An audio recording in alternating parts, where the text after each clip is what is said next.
টি10 super লিগের উদ্বোধনী খেলা হামবান তোতা বাংলা টাইগার্স ও জাফনা টাইটান্সের মোকাবিলা।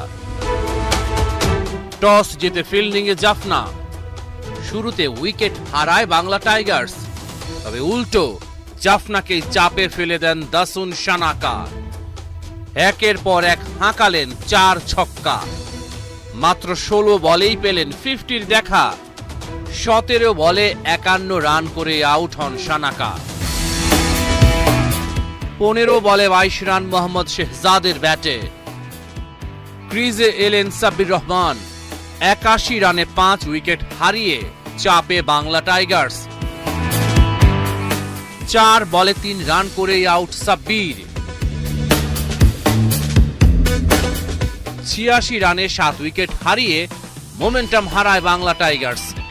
শেষ পর্যন্ত 106 রান ওদের বোর্ডে। জবাবে শুরুতেই ফার্নান্দোর উইকেট তুলে নেন উদানা। 8 বলে 12 রান করেন আসালাঙ্কা, তবে কোহলার ক্যাটমোর জারি রাখেন লড়াইটা। 5 ওভার শেষে 61 রান জাফনার বোর্ডে।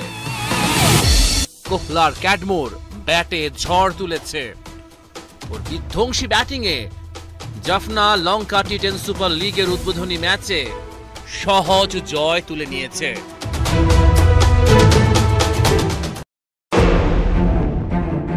দ্য ঈগল নামে পরিচিতি শাহিন শাহ আফ্রিদির, তবে পাকা ছাড়া যেমন ঈগল পাখি অসহায়, তেমনি গতি ছাড়া শাহিন। ভারতের বিপক্ষে একের পর এক দুর্ধর্ষ স্পেল মেজর টুর্নামেন্টে, মাঝখানে এলো অপয়া ইঞ্জুরি, গতি হারিয়ে ফেলে যেন পাখা ছাড়া ঈগল পাখি।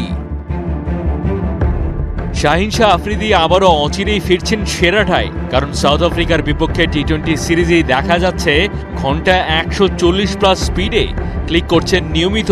ডারবানে হারা ম্যাচে ছুঁয়েছেন একটা মাইলস্টোন। 3 উইকেট শিকার করে পূরণ করেছেন টি20 ফরম্যাটে নিজের 100তম উইকেট। শাদাব খান এবং হারিস রফের পর মাত্র তৃতীয় পাকিস্তানি পেসার হিসেবে এই কীর্তি। তবে একদিক থেকে দেখলে বাকিদের চাইতে ঢের এগিয়ে শাহিন। প্রথম পাকিস্তানি বোলার হিসেবে ক্রিকেটের 3 ফরম্যাটই পূরণ করেছেন 100 উইকেটের কোটা। কেবল বাংলাদেশের সাকিব আল হাসান, নিউজিল্যান্ডের টিম সাউদি এবং শ্রীলঙ্কার লাসিথ মালিঙ্গার আছে এমন কীর্তি। শাহিন শাহ আফ্রিদির বোলিংয়ের সবচেয়ে কার্যকর হল ফুলার লেন ডেলিভারি।